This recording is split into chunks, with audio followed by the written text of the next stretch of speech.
We pray for better days.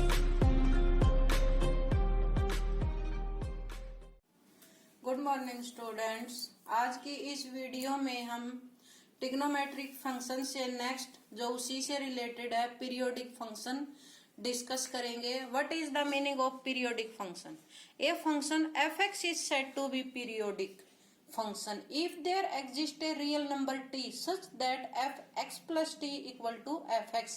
यानी कोई भी जो गिवन फंक्शन है, एक ऐसा नंबर जिसमें अगर फंक्शन में अगर उस नंबर को हम ऐड करेंगे तो फंक्शन आपकी इट सेल्फ आती है, तो उस नंबर को हम क्या कहेंगे कि गिवन फंक्शन का वो क्या है, एक पीरियड है। यानी उस पीरियड को ऐड करने से फंक्शन में कोई चेंज नहीं होगा। जैसे कि आपके पास 6 ट्रिग्नोमेट्रिक रेशो होती है। 6 ट्रिग्नोमेट्रिक रेशो में यहां पर जैसे कि हमारे पास 6 आएंगी, sine theta, cos theta, sec theta और कोसेक थीटा, और 2 आपके पास होती हैं टेन थीटा और कोट थीटा। जैसे कि अगर हमारे पास साइन थीटा है तो साइन थीटा को अगर मैं चेंज करके ऐसे लिख देती हूं 2 पाई प्लस थीटा। 2 पाई का मीनिंग क्या है? Sine 2 pi plus theta. 2 pi का मीनिंग 360। एक्स एक्सिस पे एंगल है और एक्स एक्सिस पे एंगल नॉट चेंज होता है, तो साइन थीटा क्या आएगा, साइन क्या आएगा, साइन थीटा। और फर्स्ट क्वाड्रेंट में क्या होता है, all positive. As it is हम कोस थीटा लिख सकते हैं, सेक थीटा लिख सकते हैं, कोसेक थीटा लिख सकते हैं। ये सभी के सभी आपके सेम आएंगे। टेन थीटा भी आपका इक्वल आएगा, 2 पाई प्लस थीटा लिखते हैं, कोट थीटा भी आपका इक्वल आएगा। लेकिन टेन के लिए अगर मैं पाई प्लस थीटा लिखती हूँ तो भी मेरा यहाँ पर टेन थीटा आता है, और कोट के लिए अगर हम पाई प्लस थीटा लिखते हैं तो ये भी कोट थीटा आता है। यानी पीरियोडिक फंक्शन के लिए वो आपने नंबर लेना है, लिस्ट नंबर, जिसमें आपकी फंक्शन इट सेल्फ आए। वो रियल नंबर आपका क्या होता है, गिवन फंक्शन का एक पीरियड। यानी उस पीरियड के अकॉर्डिंग हमारी फंक्शन में कोई चेंज नहीं होगा। जैसे कि यहाँ पर भी चेंज नहीं होता, लेकिन इससे छोटा भी नंबर है आपके पास। जैसे 10 के लिए है तो 10 pi plus theta equal to 10 theta, cot pi plus theta equal to cot theta. यानी 10 और जो कोट हमारी फंक्शन है ट्रिग्नोमेट्रिक रेशो, उसके लिए जो पीरियड है वो आपका पाई है, और जो 4 है साइन, कोस, सेक और कोसेक के लिए, उसके लिए जो आपका टाइम पीरियड है वो आपके पास है 2 पाई। अगर हम साइन को पाई प्लस थीटा करते हैं तो साइन थीटा तो आएगा, लेकिन थर्ड क्वाड्रेंट में है नेगेटिव आएगा। लेकिन पीरियोडिक फंक्शन के लिए उसका टाइम पीरियड जो निकालते हैं हमारी फंक्शन इट सेल्फ आनी चाहिए।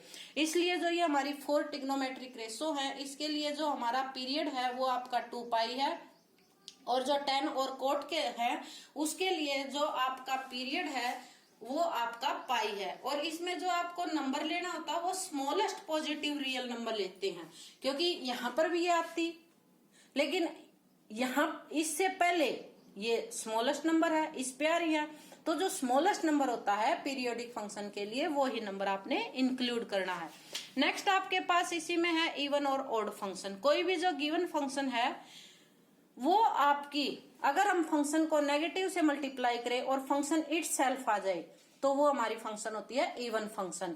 अगर हम किसी नेगेटिव साइन से मल्टीप्लाई करें तो फंक्शन हमारी नेगेटिव में चेंज हो जाए तो वो आपकी होती है ऑड फंक्शन। जैसे आपकी डेफिनेशन है इवन फंक्शन के लिए, a function fx is said to be even function if f minus x equal to fx for all x in domain. A function fx is said to be odd function f minus x equal to minus fx for all x। यानी अगर आपकी function में कोई change नहीं होता तो जो given function है वह आपकी इवन फंक्शन है। अगर आपकी फंक्शन में चेंज होता है, यानी कंप्लीट आपकी फंक्शन नेगेटिव में चेंज हो जाएगी, तो वो फंक्शन आपकी ऑड फंक्शन होती है। अब जैसे कि ट्रिग्नोमेट्रिक में हमने पीरियोडिक फंक्शन डिस्कस किया कि what is the meaning of periodic function. तो जैसे हमें कोई भी वैल्यू गिवन होती है ट्रिग्नोमेट्रिक में ग्रेटर एंगल, तो उसकी वैल्यू हम कैसे फाइंड आउट करेंगे। जैसे हमारे पास है साइन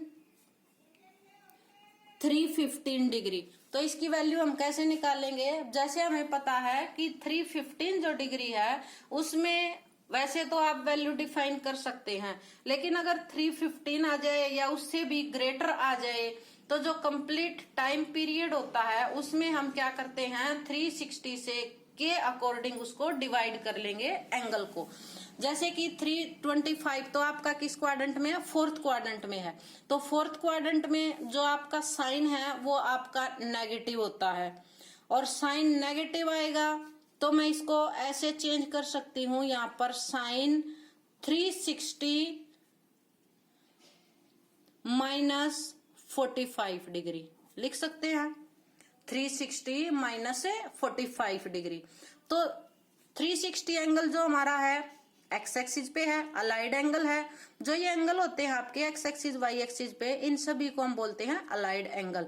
तो एक्स एक्सिस पे नॉट चेंजेबल, तो साइन का आपके पास क्या आएगा, साइन 45 डिग्री, लेकिन फोर्थ क्वाड्रेंट में है तो नेगेटिव आता है, यानी -1/√2। एज इट इज अगर आपके पास कोई ग्रेटर वैल्यू है यहाँ पर, जैसे कि आपके पास है साइन -1125, इसकी वैल्यू आपको डिफाइन करनी है। तो जैसे साइन नेगेटिव, साइन अगर नेगेटिव है तो मैं इसको ऐसे लिख सकती हूँ जैसे 0 माइनस समथिंग, यानी फोर्थ क्वाड्रेंट में आपका आएगा 0 माइनस समथिंग, तो यहाँ पर आएगा माइनस आपका साइन, क्योंकि फोर्थ क्वाड्रेंट में है 0 माइनस समथिंग, तो यहाँ पर आपका नेगेटिव आएगा 1125। उसके बाद आपके पास है जैसे 1125 है, तो ऑल के राउंड यानी कंप्लीट 2 पाइप के अकॉर्डिंग एंगल निकालने के लिए आप इसको ऐसे लिख सकते हो, 360 से डिवाइड करो, 3 3 जा 9, 3 0 जा 0, 3 6 जा 18, 3 3 जा 9 और 1 10, यानी 3 पे गया, तो यहाँ पर आपके पास आ गया 5, और यहाँ पर मेरे पास आ गया 12 में से 8 गई 4, 45। तो मैं इसको ऐसे लिख सकती हूँ यहाँ पर माइनस साइन 360 इंटू में 3 प्लस 45, ये तो हमारा कंप्लीट है, 3 राउंड आपके कंप्लीट है, तो इसको हम लिख सकते हैं साइन 45 डिग्री, ये आपके पास आ जाएगा -1/√2। हर क्वेश्चन में जो भी आपके पास गिवन है उसमें हर क्वेश्चन में जो एंगल है उसको हम कंप्लीट राउंड के अकॉर्डिंग ब्रेक करेंगे। अगर 360 से लेस है तो उसमें आप एडजस्ट कर लेना कि कैसे सब्ट्रैक्ट करें। जो वैल्यू आपका गिवन टेबल है, जो हम 0 से 90 तक वैल्यू लर्न रखते हैं, उसके अकॉर्डिंग हम एंगल को एडजस्ट कर सकते हैं, नहीं तो फिर आप इसको 360 के कंप्लीट राउंड में ब्रेक करके वैल्यू फाइंड आउट कर सकते हैं अगर आपके पास कोई ग्रेटर एंगल है। जैसे नेक्स्ट आपके पास है 10 480 डिग्री, तो जैसे 480 को हम डिवाइड करेंगे तो क्या आएगा, 360 बन जा 360, यहाँ पर आएगा 0 2 और 1, ये आपके पास आ गया 120। तो यहाँ पर हम ऐसे लिख सकते हैं टेंजेंट 360 इंटू 1 प्लस 120, ये तो कंप्लीट राउंड हो गया आपके पास 1, ये तो एज इट इज आएगा 10 120 डिग्री। वैल्यू नहीं पता तो कैसे लिख सकते हैं 10 180 माइनस 60 डिग्री, तो 10 60 क्या होता है आपके पास √3 सेकंड क्वाड्रेंट में जो वैल्यू होती है वो आपकी नेगेटिव होती है।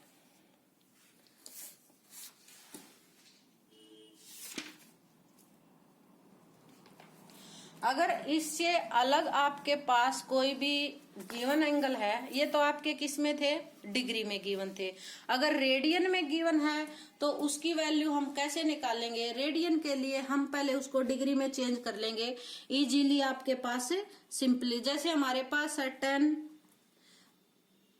11/6 पाई, दिस गिवन है, इसकी वैल्यू फाइंड आउट करनी है, तो इसको डिग्री में चेंज करने के लिए आपके पास क्या रूल था, पाई सी इक्वल टू 180 डिग्री, तो 1c क्या आएगा 180/पाई, तो मैं इसको ऐसे लिख सकती हूँ 10 11/6 इंटू 180/पाई, ये पाई था आपके पास, पाई से पाई कैंसिल, 6 3 जा मल्टीप्लाई करेंगे 11 3 जा 33। अब इस ये आपका टेंजेंट है 10 330 डिग्री, इसको मैं ऐसे लिख सकती हूँ फोर्थ क्वाड्रेंट में है 360 माइनस 30 डिग्री, एक्स एक्सिस पे एंगल है, नॉट चेंज होगा तो यहाँ पर क्या आएगा 10 30 डिग्री, लेकिन फोर्थ क्वाड्रेंट है, फोर्थ क्वाड्रेंट में 10 नेगेटिव होता है, तो ये आपके पास आ गया -1/√3। अगर आपको कोई भी एंगल जो रेडियन में गिवन है तो आप पहले उसको डिग्री में कन्वर्ट कर लीजिए, और डिग्री में कन्वर्ट करने के बाद आप उसकी वैल्यू फाइंड आउट कर सकते हैं। नेक्स्ट आपके पास है, इसी में क्वेश्चन आपका वर्ड प्रॉब्लम है। आपके पास एक साइक्लिक क्वाड्रिलेटरल है, ABCD इज साइक्लिक क्वाड्रिलेटर।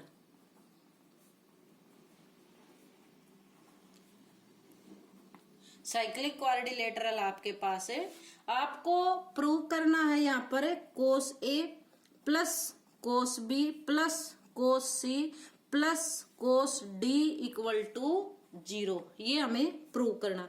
तो साइक्लिक क्वाड्रिलेटरल की जो आपके पास प्रॉपर्टी होती है, क्या प्रॉपर्टी होती है, जो साइक्लिक क्वाड्रिलेटरल है उसमें जो अपोजिट एंगल है, अपोजिट एंगल का सम 180 डिग्री होता है, angle A plus angle C, और angle B plus angle D equal to 180 degree.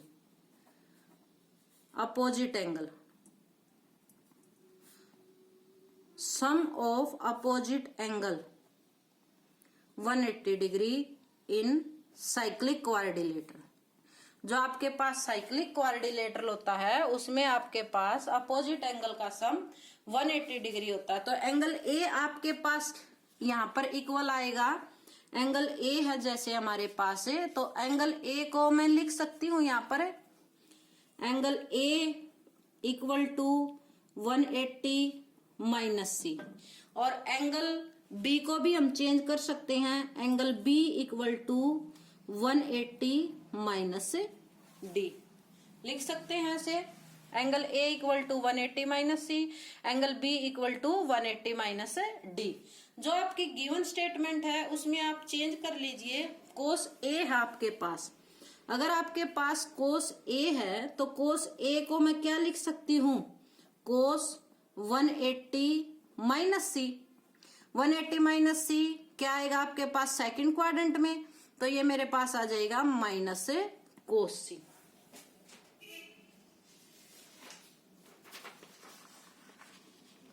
ये आपके पास माइनस कोस सी आ गया। अब एज इट इज अगर हमारे पास b है तो आपके पास b की वैल्यू निकाली थी, तो हम लिख सकते हैं cos b equal to cos 180 minus D, तो यहाँ से क्या आएगा माइनस कोस डी। तो आपको क्या गिवन था, cos A plus cos B plus cos C plus cos D. Cos A क्या है आपके पास माइनस कोस सी, कोस बी क्या है आपके पास minus cos D plus cos C plus cos D. Cancel करेंगे आप लोग तो सभी कैंसिल इक्वल टू 0। ये ही आपको प्रूव करना था।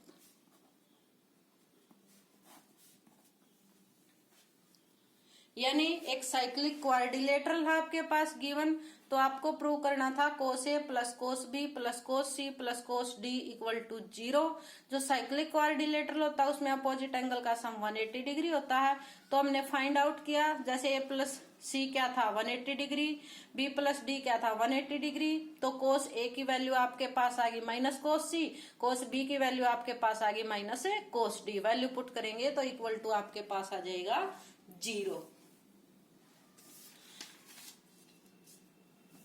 ये आपका टॉपिक यही कंप्लीट हुआ। इससे नेक्स्ट वीडियो में हम नेक्स्ट अपना टॉपिक डिस्कस करेंगे। फिर भी अगर आपको कहीं को कोई प्रॉब्लम है तो आप कमेंट बॉक्स में पूछ सकते हैं।